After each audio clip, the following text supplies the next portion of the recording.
5 words broke the galaxy's most terrifying campfire story. How would you season it? Lieutenant Kartik froze, the tale of the Void Howler dying on his lips. The Void Howler was built like a nightmare from prehistoric Earth, low-slung, over-muscled, with a jaw that unhinged too wide and eyes sunk too deep.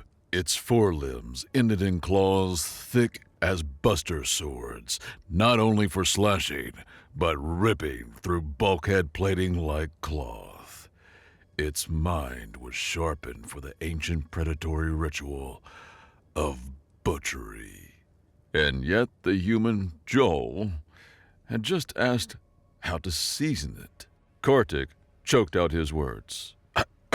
I wouldn't. The campfire crackled against the alien night, throwing shadows that danced across the rocky terrain. The crackling was the only noise in the camp's clearing. 3 sets of alien eyes swiveled to the source of the interruption. Joel wasn't looking at them. He was staring into the oppressive darkness beyond their camp, a thoughtful frown on his face as he contemplated the Void Howler's particularly challenging cut of meat. The production drone, sensing gold, zoomed in on his face. Billions of viewers across the galaxy were turned into Void Survival Orion Drift, which was a survivalist TV show where the main prize for lasting 5 nights was getting to leave with all your organs still inside and a lot of credits. The production drone circled closer, its lens drinking in the scene. 4 elite survivalists huddled around comforting campfire flames on planet Tau Iris 7, a planet where evolution turned into a process of creating nightmare predators. Drusilla's hair tendrils writhed with growing anxiety. The Void Howler doesn't just hunt, it's intelligent. There are documented cases of it tracking prey across the entire planet, learning the patterns. Joel snorted. Their marinade preferences? Joel sat cross-legged on a supply crate, methodically working through a strip of rehydrated jerky like it was the galaxy's toughest crossword puzzle. Excuse me? Kartik's bone crest flared. Joel shrugged, still chewing. Oh, sorry, I'm hungry. Drusilla looked disgusted. Joel was contemplative again. The Void Howler sounds like a fun challenge, though. I wonder if it's gamey or lean. You're discussing the culinary applications of an apex predator?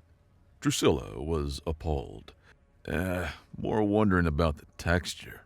Joe swallowed, then gazed thoughtfully at the darkness beyond their circle of light. Bet it's chewy. The silence that followed could have been packaged and sold as premium-grade awkward. Somewhere in the production booth, orbiting a planet, a director was probably weeping tears of joy, knowing the ratings after this would be pure gold. Varick's bass rumble broke the spell. The human wishes to eat the Void Howler. Everything's edible, at least once. Joel stretched, joints popping like bubble wrap. His exosuit, a Frankenstein's monster of salvaged parts held together by determination, military-grade zip ties, and chainmail made from pop can tabs. Word in protest. Besides, apex predators? Just another word for needs more garlic. Drusilla rolled her eyes. Apex predator is 2 words, you idiot. Whatever. Same difference. Kartik's primary eyes narrowed while his secondary pair rolled skyward, a feat of optical coordination that would have made a lesser being dizzy. This is exactly why the Council hesitated to allow humans in the show. You're all clinically insane. Joel stood, hefting his modified flamethrower, a beautiful abomination that could char hostiles at 30 meters or slow roast a brisket, depending on the setting. Well, not all of us at least, but me specifically, I just don't see the point of being scared of my next meal. Everyone either groaned or rolled their eyes, dismissing Joel's casual arrogance. They'd all known each other for mere weeks before they assembled into a team for the TV show. but acted like they'd all grown up together. The first night passed without incident, if you didn't count Joel rigging proximity alarms out of empty ration cans and dental floss, or his decision to sleep at the perimeter's edge in a self-made listening post. The others spent those hours jumping at sounds, taking turns patrolling and scanning the perimeter for danger. Joel snored through it all, wrapped in a tarp made from a cargo parachute, one hand resting on his flamethrower like a teddy bear with napalm capabilities. Dawn came in vibrant colors, a mix of purples, blues, and yellows, before the sky evened out into lavender with yellow-tinted clouds. The production drone swooped in for glamour shots as the team broke camp, Kartik rattling off terrain assessments while the others pretended they were sleeping. They were 2 kilometers into the rust-colored canyon system when Joel screamed. "Everyone, get down!" The creature materialized from what looked like solid rock, 10 feet of muscle, extra teeth, a spiked back, and other evolutionary middle fingers. Its camouflage flickered between stone and sky as it moved, a living glitch in reality's texture mapping. "Defensive formation!" Kartik's command cut through the chaos as the team scrambled. Drusilla was already cycling through her medkit, preparing for the inevitable trauma inventory. Varric's fighting stance could have been carved from military doctrine. Joel, naturally, charged straight at it. "Wait!" Kartik's protest died as the human's exosuit servos screamed, launching into a spectacular flying tackle that would have made his old drill sergeant weep with pride or horror. Probably both. The creature, a tall iris rager cat, discovered several things in rapid succession. Humans had surprisingly dense bones. Their grip strength bordered on unreasonable. And this particular specimen had modified his suit's power output beyond several safety regulations. And Joel's flamethrower roared, painting the air with chemistry's greatest hits. The Rager Cat's camouflage failed, revealing a hide like oil-slick chainmail that sparked where the flames licked it. "The joints!" Joel's voice rang out between bursts of fire. "They're soft at the joints!" His combat knife, because of course he'd bring a knife to an alien planet, found those joints easily. The Rager Cat's shriek made Drusilla drop to her knees with pain, her hearing more sensitive than anyone else's. The cat lashed out, claws raking across Joel's suit, leaving gouges that sparked and bled coolant. But humans, as the galaxy was learning, didn't need all their parts working to be dangerous. The fight ended with Joel straddling the creature's corpse, breathing hard, suit sparking and grinning like he had just won the universe's most violent lottery. "Well," he panted, wiping something purple from his visor. "That was educational on how the local fauna works." "You're insane." Drusilla was already moving, medkit in hand. "You could have been killed." "Could have. Didn't." Joel stood, favoring his left leg where the suit's servo was making unhappy noises. "Now, help me field dress this thing. Waste not, want not." "You're not seriously." But he was. Oh, he absolutely was. Within an hour, Joel had rigged a smoking apparatus from spare heat sinks and aromatic plants he'd cross-referenced with their suit's chemical analyzers. The Rager Cat's prime cut sizzled over improvised coals, while the team watched with expressions ranging from horror to horrified fascination. "The secret," Joel explained, turning the meat with a stick he'd sharpened, "is the low and slow approach. High heat just makes it tough." "This is sacrilege," Kartik muttered, but his secondary eyes tracked the cooking process with disturbing interest. "You're a savage." "And where I'm from, sharing a meal is the highest honor, especially if you kill it first." Joel snorted. "Not that you guys really help that much, but, I'm willing to share." Joe carved off a piece, gave it an experimental chew, then nodded. "A bit gamey. Could use a rub." He looked up at his teammates' stunned faces. "What? You've never had a fresh kill?" The production feeds exploded. Across many different sectors, social media platforms crashed under the weight of reactions. Hashtag humans eat monsters trending in languages that didn't have words for that level of audacity. Religious leaders debated the theological implications. Military strategists quietly updated their assessments of human psychology. And in living rooms and bars and barracks across the galaxy, billions of viewers leaned forward, unable to look away from the human, casually seasoning his nightmare meal. Kartik was angry. Your arrogance could have gotten you killed. Do you know how badly that would have affected the rest of us? You need to communicate, not just rush into battle. Joel sighed. Blah, blah, blah, blah, blah. It worked out, didn't it? My suit isn't anything I can't repair overnight. I'm fine. Please, get off my back. Kartik walked away, unable to continue without grabbing Joel by the neck. I need alcohol, Drusilla announced, producing a medical flask that definitely wasn't supposed to be for personal consumption. She took a swig, then started cleaning Joel's wounds with the stuff, smirking when he hissed at the sting. Hold still, you reckless carnivore. Gentle bedside manner you got there. Joel gritted his teeth as she worked, her movements efficient but decidedly lacking in sympathy. Oh, now you want gentle? Where's all that bluster you had for the scary predator? Drew mocked. She sealed a particularly nasty gash with biofoam, then poked it just hard enough to make her point. Kartik's just trying to keep us all alive, you know. You might try not making his job impossible. Drusilla's tendrils swirled in what might have been the Alani equivalent of an eye roll, or a gesture of dismissal. You're going to get yourself killed, showing off for the cameras. Not showing off. Joel's grin faded slightly. Showing them we're not prey. She paused in her ministration, studying him with those deep, color-shifting eyes. And if the next thing that attacks us is smarter than you, Joe smiled, all teeth, then I'll have to be meaner. That night, as they made camp in a defensible cave system, Varric approached Joel. The Grelian warrior held out one massive fist, waited for Joel to bump it, then rumbled.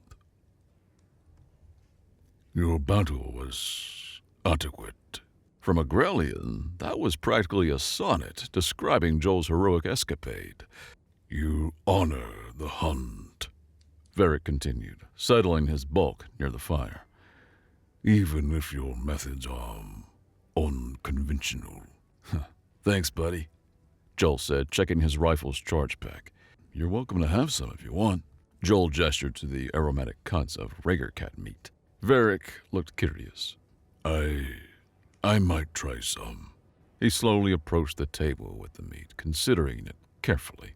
Kartik watched his exchange from across the fire, his expression unreadable.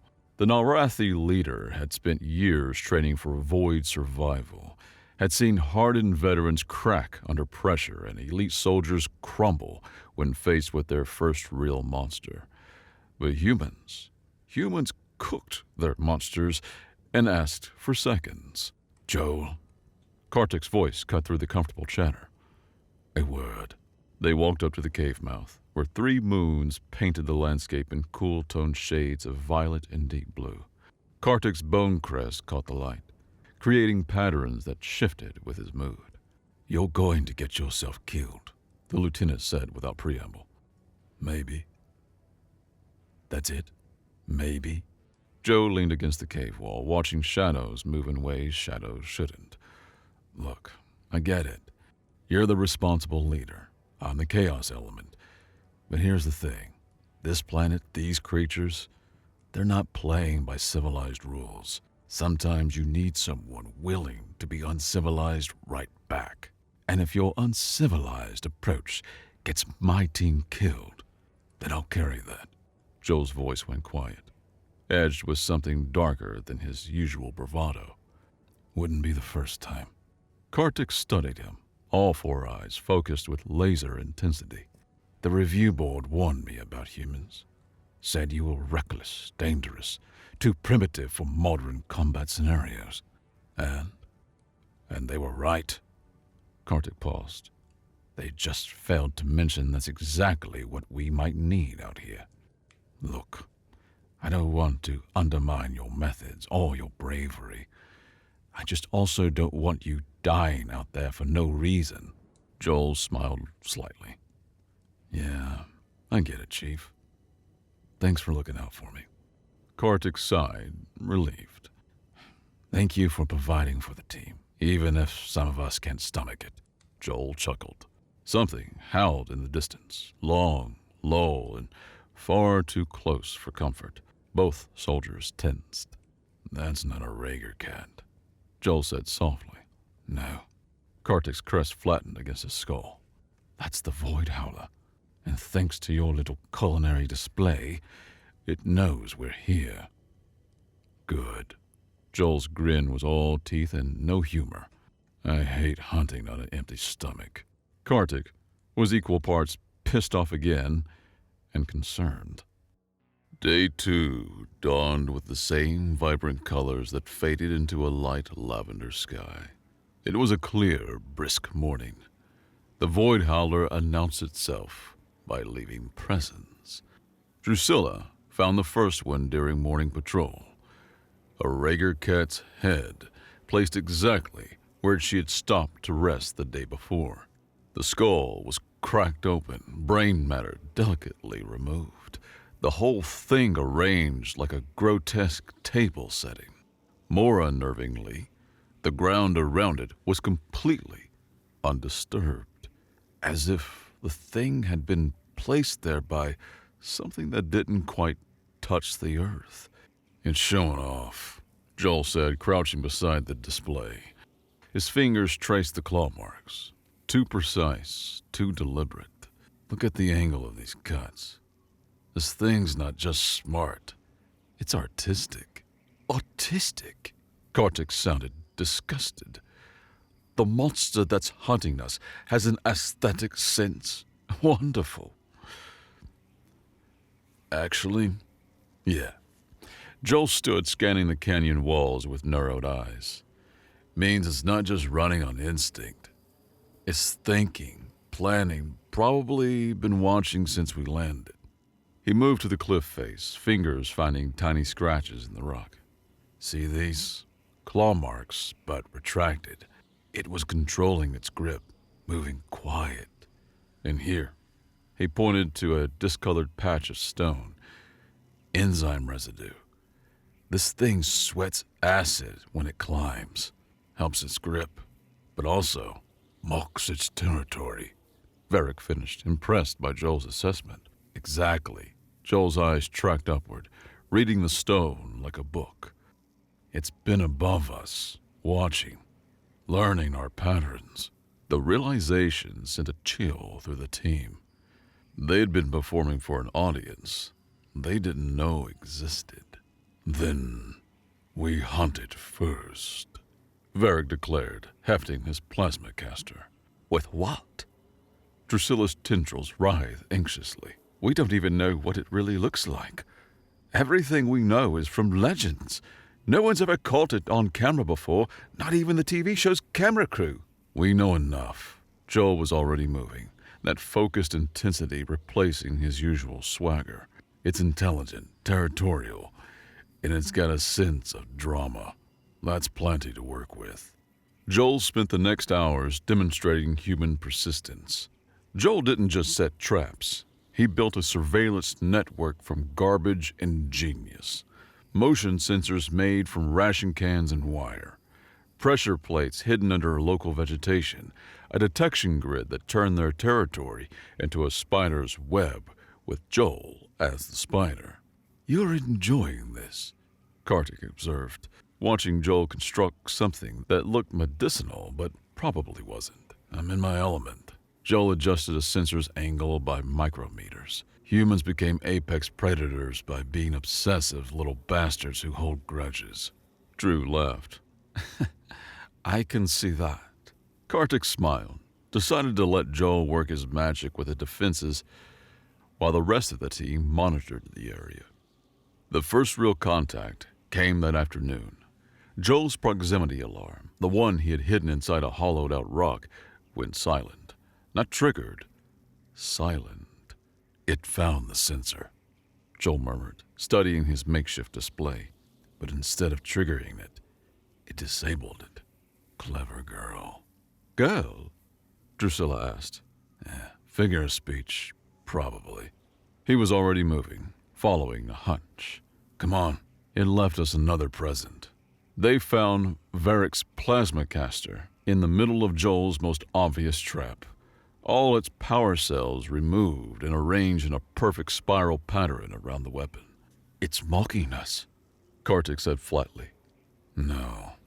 Joel knelt, careful not to disturb the scene. It's communicating. Look at the pattern. Each cell is placed at a specific distance. It's showing us it understands our technology. This isn't mockery. It's a warning. Of what? Joel's grin was sharp. That is not just an animal. This thing's playing chess while the rest of you brought checkers. That night, they huddled in shifts, Joel insisting on taking the middle watch. He sat cross-legged at the cave mouth, every sense straining. The darkness beyond their camp wasn't empty. It was waiting. Can't sleep? Drusilla joined him, medical kit in hand to check his bandages. Sleep's overrated. His eyes never left the darkness. Besides, I'm learning. Learning what? It's patterns. Everything has patterns, even chaos. He pointed to seemingly empty air. There. Every 43 minutes, something disturbs the insects in that sector. Too regular to be wind, too careful to be prey animals. You think it's the Void Howler? I think it's been circling us for hours, learning our watch rotation. He looked into the darkness, and his expression was almost fond. It's patient, methodical. I respect that. You respect the thing trying to kill us. Best way to beat an enemy is to appreciate them. Underestimating it would be... The scream cut through his words, not from outside, from inside their perimeter. Everyone scrambled to attention, instantly alert as they scanned the area for threats. They found Kartik's pack shredded, rations scattered, and a message carved into the cave wall. A crude but recognizable representation of a human hand. 5 fingers splayed in universal greeting. Or warning. By the stars, Kartik breathed. It was inside our perimeter. Inside our cave. How? Joel ran his fingers over the carving, mind racing. It's smart. It knew how to draw us out. He turned to face the team, and for the first time, his confidence cracked. There isn't a thought or plan in our minds right now that the Void Howler hasn't put there itself. It's toying with us. Joel's face turned into thoughtful determination. It thinks we're predictable. The next night brought escalation. Joel awoke to find his flamethrower disassembled, not broken, but carefully taken apart and laid out like an anatomy diagram. Each piece was clean, studied, understood. Now it's just showing off. He muttered, but his hand shook slightly as he reassembled the weapon. It could have killed you, Drusilla observed quietly. While you slept, it was that close. Yeah, Joel's laugh was hollow. But where's the sport in that? They moved camps, Joel selecting a ravine with limited access points. He spent hours setting up. Not just traps, but psychological warfare. Mirrors at angles to confuse. Recordings of their voices played on loops. Scent markers laid in patterns that told false stories. You're not trying to catch it, Kartik realized, watching Joel work. You're trying to have a conversation. Catching it comes later. Joel adjusted another mirror. Right now, I want it to know we're not just prey. We're players. Equals. The Void Howler's response came at sunset. They found their previous campsite meticulously recreated. Every item placed exactly where they'd left it, but made from local materials. Rocks shaped like ration packs, vegetation woven to match their shelters. A perfect mirror of their presence, rendered in alien artistry. It's strangely beautiful, Drusilla whispered, and immediately looked ashamed of the admission. The, craftsmanship, I mean. It is, Joel agreed. Also terrifying, but mostly beautiful. That night, he didn't sleep at all. He sat at the campsite's edge, flamethrower across his knees, watching shadows move in strange patterns. Sometimes he spoke to the darkness, random observations, bad jokes, recipes for rare cat meat. "I know you're listening," he said, voice conversational, "and I know you understand more than you should. So here's the deal. I respect what you are, but I've got people to protect. Makes us enemies by circumstance, not choice." The darkness, predictably, didn't answer, but something in its quality shifted, became more focused. At least that's what Joel felt. "You've probably never met anything that talked to you before," Joel continued. "Most creatures run or fight, but humans, we're weird. We pack bond with cleaning robots. We apologize to furniture when we bump into it. Hell, I had a pet rock for 3 years. Named it Sergeant Pebbles." A sound from the darkness. Not quite laughter, but something adjacent to it. "Yeah, you get it." Joel's grip on his weapon tightened. "Smart recognizes smart. So let's skip to the end. You're going to come for us.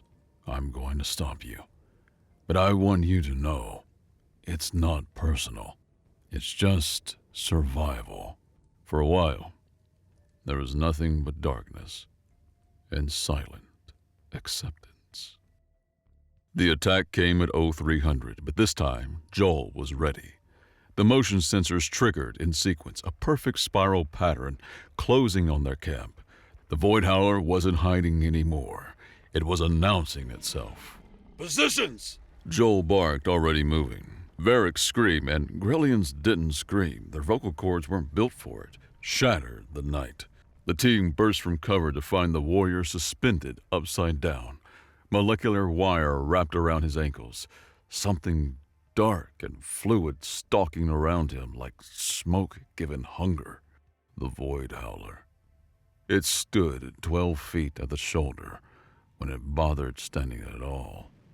Its form constantly shifting between solid and suggestion, as though its bones inside could rearrange to suit whatever need it may have.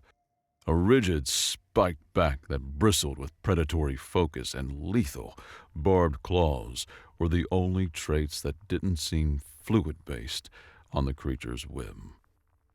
White bone gleamed beneath skin that moved like liquid shadow. Too many eyes, all of them intelligent, all of them focused on Joel. The legends were right and wrong about this creature all at the same time. "There you are." Joel breathed and raised his flamethrower in what was almost a salute. The creature responded by mimicking his stance perfectly, a grotesque mirror held up to humanity's confidence. Converging fire! Kartik's command cracked across the chaos. Plasma bolts and conventional rounds sparked off the creature's hide, which rippled and adapted, learning their weapons' frequencies in real time. It moved like physics was a suggestion it chose to ignore, fluid and lightning quick in its movements. There and not there until Joel's flamethrower caught it mid-shift. Fire, it seemed, was harder to adapt to than energy weapons. The Void Howler's shriek was like tearing metal, like dying stars, like every nightmare sound evolution had thought better of. It reeled back, form solidifying, and for the first time, they could see it clearly. "Oh, you're beautiful," Joel said, and everyone present would swear later he sounded genuinely appreciative. The creature tilted its head. Too fluid, its neck-like structure almost curling in on itself in a spiral shape, and studied him back. For a heartbeat, predator and prey regarded each other with something almost like recognition. Then it lunged, not at Joel, but at Drusilla. No! Joel's training took over. He moved without thinking, throwing himself between teammate and threat. The impact was like getting hit by a leathery water balloon filled with sharp objects and bone.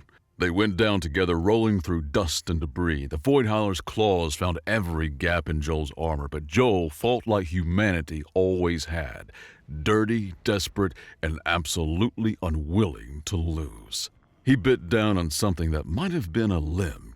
Tasting copper and raw meat, his fist found soft spots between armor plates. When it tried to disengage, he held on because letting go meant letting it get to his team. Varric! No!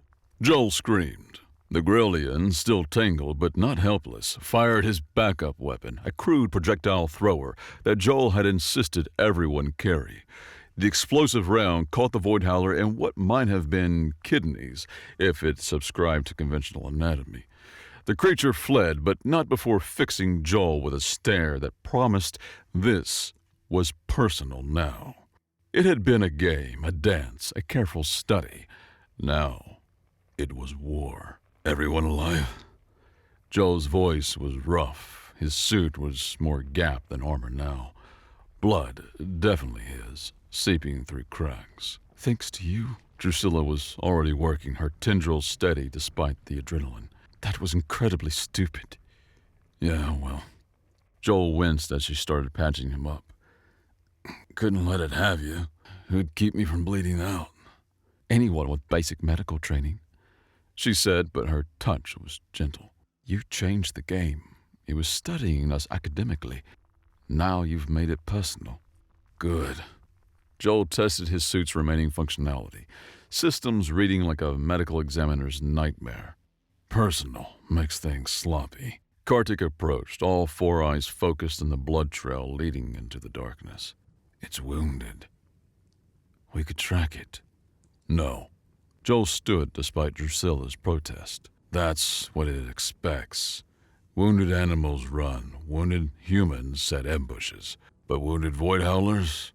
He grinned, blood painting his teeth. They escalate. Then, what do you suggest? We give it what it wants. Joel's expression hardened. A proper hunt. Tomorrow, we stop playing defense. We go full human on this thing. Which means we get creative, we get mean, and we find out once and for all what it tastes like. Joe smiled in the direction the Void Howler fled. I'm sure it's wondering the exact same thing about us. Camera drones flitted about the scene, capturing the wounds of the team members, the aftermath of the battle. A stray drone followed the blood trail the Void Howler left behind. The blood trail led into the canyon depths, glowing faintly in the alien starlight. Somewhere out there, the Void Howler was planning, adapting, preparing. It had learned human tactics, human technology, human patterns, but it hadn't learned human spite. And that, Joel knew, would make all the difference. Somewhere in the director's room, a producer was kissing a close-up of Joel's face, thankful for the positive ratings. Everyone was tuning in to see the final battle between Joel and the vicious Void Howler. This is insane, Drusilla said for the 5th time, watching Joel work. You want to face it head on. Insane is doing the same thing and expecting different results. Joel replied, elbow deep in jury-rigged electronics. This is just aggressive problem-solving. The plan, such as it was, involved turning the volcanic canyon system into what Joel cheerfully called a geological middle finger. Using the remaining explosives, some creative geology, and physics that would make textbooks weep, they were going to trap the Void Howler in a thermal vent system. The beast is cunning, Varric observed, helping to position charges. It will smell a trap. Counting on it. Joel connected another wire, the whole assembly looking like a spiderweb designed by an engineering student on stems. Smart predators avoid obvious traps, but the really smart ones, they see an obvious trap and think, what's the real game here? That overthinking, that's what we're hunting. But even as he worked, Joel kept glancing at his team. Kartik's energy reserves were running low. The Rathi needed more calories than their rations provided. The Rager cat had provided meat, but meat wasn't enough for these aliens to subsist on alone. Drusilla had been hiding a tremor in her left tendril since yesterday's fight, and Varric, for all his warrior pride, was favoring his right side. They were hurting. Joel's people were hurting. They needed food and some amount of safety so they could ride out the rest of the TV show in peace. Change of plans, Joel announced suddenly, watching Kartik subtly lean against a rock formation, trying to hide a tremor of exhaustion. He saw Drusilla's usually fluid tendrils move with a slight hesitation as she checked her equipment, another telltale sign of neural fatigue. They were the best, but even the best could be broken. Varric, you're on watch, not ground engagement. The wire did more damage than you're letting on. The Grellian frowned with indignation. I am capable of getting yourself killed trying to prove something that doesn't need proving. Joel's voice was firm, but not unkind. You already saved my ass once. Let me return the favor. They worked through the day, Joel adjusting the plan to accommodate his team's real condition rather than their pride. The cameras captured it all. The human who'd eaten a Rager cat, now mother-henning a group of elite alien warriors. Joel handed Kartik his flamethrower. Kartik frowned. What? No, I can't take this. The flamethrower is the creature's only known weakness. Joel put a hand on Kartik's shoulder. If anything goes wrong, you'll need a way to defend yourself. Everyone went silent. Joel continued. I'll have this. Joel pulled an ugly, makeshift-looking projectile weapon out of his waistband. It looked part harpoon, part plasma gun, made from bits of bone and scrap, and a combat knife. They're the only weapons I'll need. The rest is luck and wit. Kartik took Joel's sentimental flamethrower. All right, I understand. Drusilla clenched her fist. We're counting on you, so you better not die out there.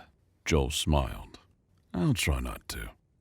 As night fell, they took positions. Joel stood at the center, bait in tattered armor, but he had made sure each team member had clear escape routes, backup positions, and strict orders to run if anything went sideways.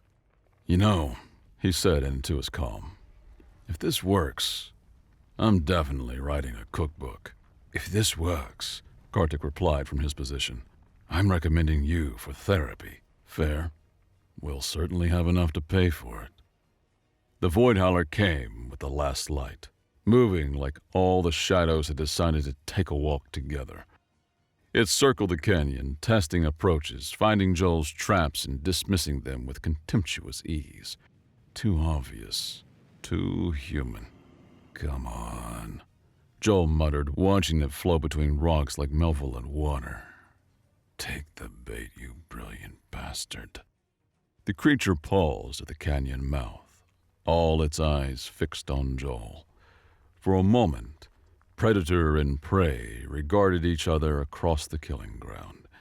Then, it did something unexpected. It spoke. Not in words, the universe wasn't that kind, but in mimicry. Drusilla's laugh, Varric's battle cry, Kartik's commands, all twisted wrong, designed to disturb on frequencies humans shouldn't hear, but did anyway. Oh, you learned our voices. Joel's grin was wild. That's fantastic, really. But here's the thing about humans. We've been dealing with monsters that get in our heads since we came down from the trees. And you know what we learned? The Void Howler tensed, sensing the trap, but not its nature. Sometimes, Joel continued, backing toward the thermal vents, the only way to kill something smarter than you is to be crazier than it expects. He fired, not at the Void Howler, but at the canyon walls. The charges detonated in sequence, giving way to chaos as half the canyon decided gravity was more guideline than law. The The Void Howler moved, fast as thought, avoiding the rock slide with contemptuous ease. Right into the real trap. The thermal vents, cracked wide by the explosions, belched superheated gas and ash. The creature's adaptive hide, so perfect against energy weapons, had no defense against simple thermodynamics. It shrieked, form solidifying as it sought escape, and met Joel coming through the smoke. The improvised weapon in his hands was part harpoon, part plasma cutter, all desperation. But the real weapons were older, teeth and nails, and the absolute refusal to go quietly into anybody's good night. The impact was catastrophic. 230 pounds of desperate human met 800 pounds of apex predator at speed. Joel's exosuit servos screamed in protest, pistons bursting, hydraulic fluid spraying like mechanical blood. The Void Howler's mass should have crushed him instantly, but humans had one evolutionary trick that trumped size: sheer, psychotic determination. Joel's harpoon found the soft spot where two armor plates met, driving deep. The Void Howler screamed, shifting to retaliate, but Joel was already moving, using the embedded weapon as leverage to swing himself onto the creature's back. He narrowly avoided the spikes on its back, seating himself between two large ones and hoping he wasn't jostled onto one. His suit's left arm was dead weight, servos fried, but his right still functioned. He hammered down with reinforced knuckles, each impact denting the creature's natural armor, searching for weak points. The Void Howler bucked, its spine doing things spine shouldn't.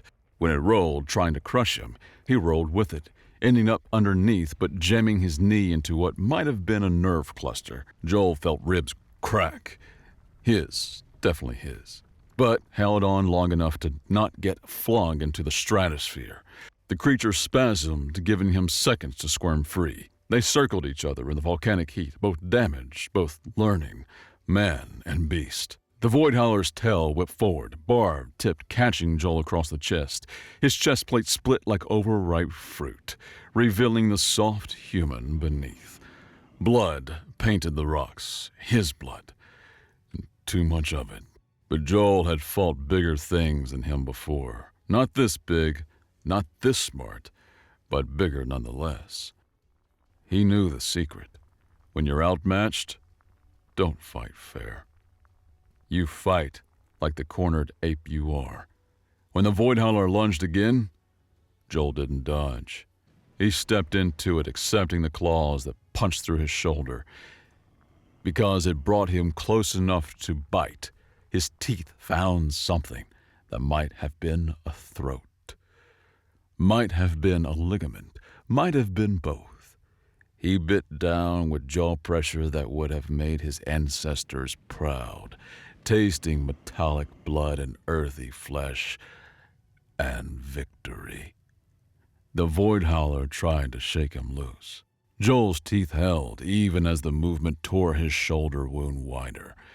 His free hand, the one still responding to neural commands, found his combat knife, not the fancy vibro blade the military issued, but the simple steel his grandmother had given him. For when the batteries run out, she had said.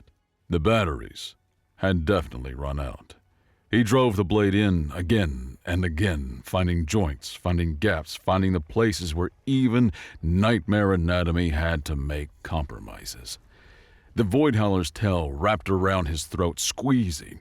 Joel's vision started to tunnel, darkness creeping in from the edges, but his hand kept moving, kept stabbing, muscle memory older than civilization. They went down together, rolling through steam from the thermal vents that cooked exposed flesh. The Void Howler's claws raked down Joel's back, shredding what was left of his suit, catching some of his skin. Joel's knife found an eye, one of many, but every bit helped. The creature's shriek of pain was almost human, almost relatable. The ground beneath them cracked, volcanic heat seeping through. Both combatants used it as a weapon. The Void Howler's trying to press Joel's face into the glowing cracks, Joel kicking superheated rocks into the creature's wounds. There was no technique anymore, no strategy, just two apex predators reduced to their basest instincts: survive, kill, win. Joel's left arm hung useless, but his legs still worked. When the Void Howler reared back for a killing blow, he drove both boots into its center mass with everything he had left. The creature staggered back, and Joe saw his chance. The plasma cutter component of his improvised weapon was still functional, barely. He triggered it with his teeth, because his hands were full of his own blood, and drove it into the wound his knife had started. The blade of coherent energy carved through armor and flesh with equal efficiency. The Void Howler's counterstrike caught him across the ribs, claws painting new lines of fire across already abused flesh. Joel felt something important give way inside, possibly a lung. Definitely something he'd miss later. But later was a luxury for creatures that survived now. He twisted the plasma cutter, finding something vital. The Void Howler convulsed, its form flickering between solid and not as its control slipped. Joel didn't let go, riding out the death throes like the world's worst mechanical bull. The creature's tail lashed, catching him in the knee, bending it in directions knees weren't designed for. But Joel held on as the Void Howler's struggles grew weaker, held on as his own blood loss made the world go gray. Held on because letting go meant his team would face this thing, and that was not happening on his watch. Joel! Drusilla's voice cut through the chaos. The charge pack! The half-melted power cell from his plasma gun still strapped to his back. One good hit would turn it into a bomb. The Void Howler, dying but not dead, was regenerating. He could see tissue trying to knit, armor plates attempting to reseal. Given time, it would heal. It would come back. It would hunt his people. Time to remove time from the equation. Joel's laugh was more cough than sound, blood speckling his lips. Yeah, well, everything's edible at least once. He rolled, using his weight and the Void Howler's weakness to position them perfectly. The creature realized the danger too late, its eyes, those that remained, widening with something almost like respect. Joel grinned through a mask of blood and volcanic ash. Bet you're still chewy, he wheezed, and bit down on the manual detonator between his teeth. The explosion painted the night in colors that didn't have names. The shockwave turned volcanic glass to deadly shrapnel. The heat fused sand to Joel's exposed skin. The concussion burst blood vessels in his eyes, turning the world red. When the team reached the crater, they found Joel, thrown clear, looking more meat than man. His armor was slag. Everything below his left knee was abstract art, and his pulse was doing interesting things with the concept of rhythm. The Void Howler was done. Cooked from the inside out. Carapace cracked like a festival egg.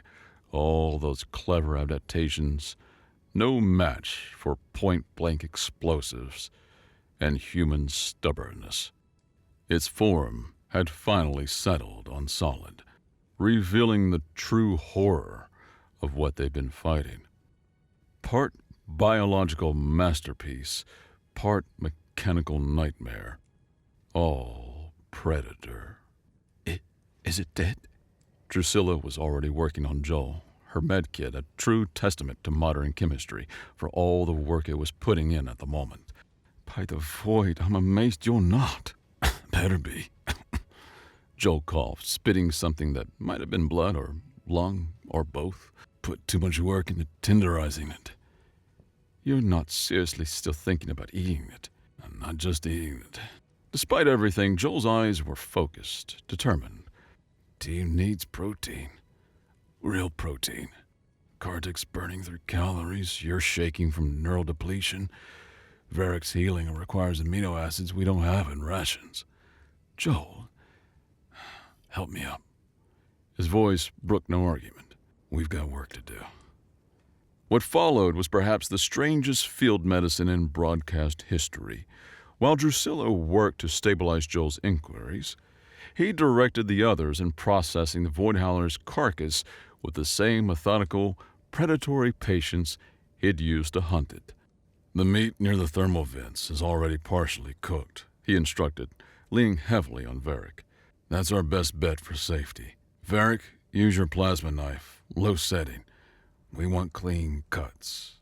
"This is insane," Kartik muttered, but his secondary eyes tracked Joel's instructions with growing respect. "This is survival." Joel gritted his teeth as Drusilla adjusted his leg brace. "The insane part was thinking ration packs would keep us combat ready. Look at the color of that meat. High in iron, dense protein structure. Exactly what we need." They worked by firelight, Joel turning the act of butchering into a lesson. He showed them how to identify safe cuts, how to test for toxins using their medkit's analyzers, how to preserve meat using volcanic salts. "My grandmother used to say," Joel explained, hands steady despite the pain medication, "that cooking for someone is the most basic form of care.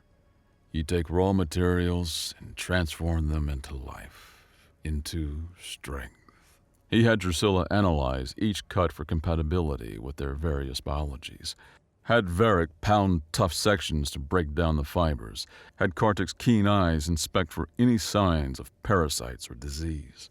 "You're teaching us," Kartik observed. "I'm taking care of you." Joel met his eyes, all pretense dropped. "That's what humans do.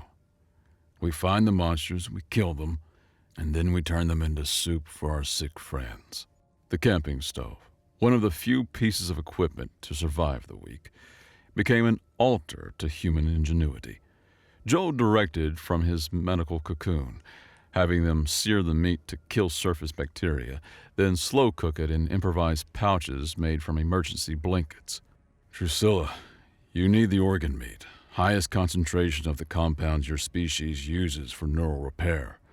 Varric, the connective tissue around the joints has collagen analogs that'll help you with your wounds. Kartik, honestly, you just need calories, so get the prime cuts." "And you?" Drusilla asked, watching him work despite hands that shook with exhaustion. "I get the satisfaction of watching you all not die on my watch." They ate in silence at first, the reality of consuming the galaxy's most feared predators settling in. The meat was tough, gamey, with an aftertaste like copper pennies left in lightning. But it was protein, it was calories, it was survival. "It's..." Varric paused, searching for words. "Not terrible." "High praise from a Grellian." Joel laughed, then winced as it pulled at his injuries. "Give it 20 minutes. You'll feel the difference." He was right. As alien proteins met alien metabolisms, the team began to revive. Drusilla's tremor eased, Kartik's energy returned, Varric's wounds began the accelerated healing his species was known for, when properly fed. "You knew," Drusilla said softly. "You knew we were struggling." "Of course I knew." Joel's eyes were growing heavy, exhaustion finally claiming its due. "It's what humans do. We watch, we learn, we adapt. And when our pack is hungry, we feed them, even if we have to wrestle the food into submission first." The cameras captured it all. The human who'd started as a braggart, showing why humanity had earned its place among the stars. Not through strength or speed or natural weapons, but through the simple, revolutionary act of giving a damn about the people around them. "Joel," Kartik's voice was formal, his bone crest arranged in a pattern of deep respect. "I was wrong about you. About humans." "Nah." Joel's grin was sleepy but genuine. "You were right. We're reckless, dangerous, and too primitive for modern combat. We just make it work for us." "And the eating monsters part?" "Oh, that's totally true. but only to feed our friends. The final broadcast of their season broke every viewing record in the known galaxy. But the image that became legendary wasn't Joel fighting the Void Howler or even cooking it. It was the quiet moment after. The human, battered and broken, teaching 3 alien warriors how to make soup from a nightmare because they needed the strength. The tagline wrote itself. Humans don't just survive. They make sure everyone else does too. Hashtag humans eat monsters trending across the galaxy. But it was hashtag humans feed friends that broke the internet. 3 months later, cleaned up and with all his original parts mostly in the right places, Joel sat across from Kartik in a bar that served things meant to be drinks to creatures with wildly different ideas of what toxic meant. "They want us back," Kartik said without preamble. "Full team, season 12. Something about ratings gold and cultural phenomenon." Pass. Joel sipped something that tasted like regret mixed with battery acid. "I've got a restaurant to open." "A restaurant?"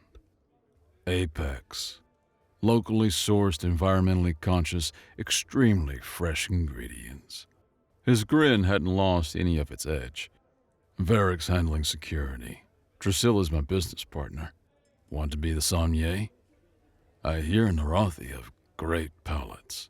Kartik stared at him, all 4 eyes cycling through disbelief. "You're opening a restaurant that serves monsters as the food." He didn't say it as a question. "Technically, they're just local wildlife with attitude problems. But yeah, this is why other species find humans disturbing." "No," Joel corrected, pulling out architectural plans covered in notes about optimal grilling temperatures and defensive positions. "This is why they find us successful. We don't just survive our monsters, Kartik. We sauce them." The lieutenant looked at the plans, at Joel's expectant expression, at his own life choices. Then he reached for the bottle between them and poured himself something that would make his ancestors cry. "I'll need hazard pay. Done. And veto power on any menu items that might start interstellar incidents. And veto power on any menu items that might start interstellar incidents. Negotiable. And you're not allowed to hunt anything sapient." "Define sapient." "Joel." "Fine, fine. Nothing that can do calculus. That's my final offer." They shook on it. 2 veterans of humanity's most public meal, and the galaxy shuddered a little. Somewhere in the cosmic dark, other apex predators looked at the videos of the Void Howler's end and made important evolutionary decisions about avoiding humans. And in kitchens across innumerable sectors, adventurous chefs began experimenting with new species. Because if humans could eat the Void Howler, what else was on the menu? The universe, it turned out, was vast and full of flavors. And humans? Humans were hungry and ready to do anything to provide for their friends.